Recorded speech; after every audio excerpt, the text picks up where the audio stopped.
আজকের একটি বড় খবর নিয়ে হাজির হয়েছি।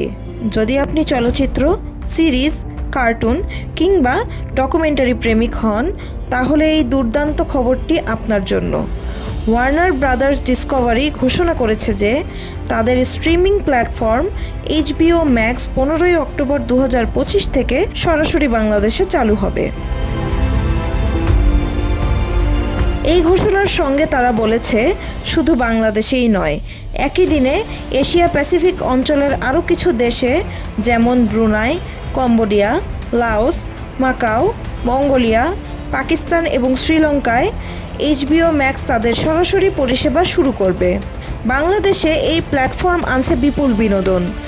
HBO originals, Max originals, Warner Bros blockbuster, DC universe, Harry Potter series সহ জনপ্রিয় সিরিজগুলো, পরিবার ভিত্তিক কার্টুন ও অ্যানিমেশন যেমন Cartoon Network, Tom and Jerry, We Bare Bears, পাশাপাশি ডকুমেন্টারি ও নন ফিকশন শো যেমন ডিসকভারি ও ফুড নেটওয়ার্কের কিছু প্রোগ্রামও থাকবে।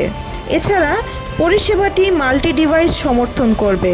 ব্যবহারকারীরা পারবে প্রোফাইল কাস্টমাইজ করতে, প্রোফাইল অনুযায়ী দেখার অভ্যাস অনুযায়ী রেকমেন্ডেশন পেতে, অফলাইন ডাউনলোড সুবিধা থাকছে এবং কিডস প্রোফাইল ও প্যারেন্টাল কন্ট্রোল সুবিধা থাকবে।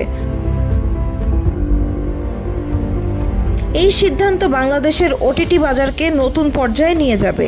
আগে থেকে অনেক ব্যবহারকারী বিদেশি OTT প্ল্যাটফর্ম থেকে VPN বা অন্যান্য উপায়ে ব্যবহার করতেন।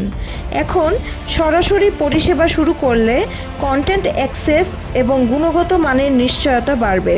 তবে মূল চ্যালেঞ্জ থাকবে সাবস্ক্রিপশন খরচ, ইন্টারনেট গতি ও ডাটা ব্যবহারের খরচ এবং স্থানীয় ভাষা উপযোগী সাবটাইটেল বা ডাবিংয়ের প্রস্তুতি।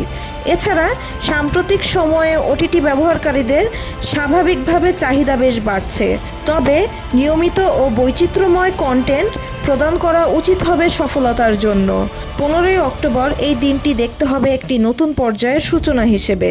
কিভাবে HBO Max বাংলাদেশের দর্শকদের মন জয় করতে পারে, কত দ্রুত লোকেরা সাবস্ক্রাইব করবে এবং বিনোদন ব্যবহারে পরিবর্তন আসবে কিনা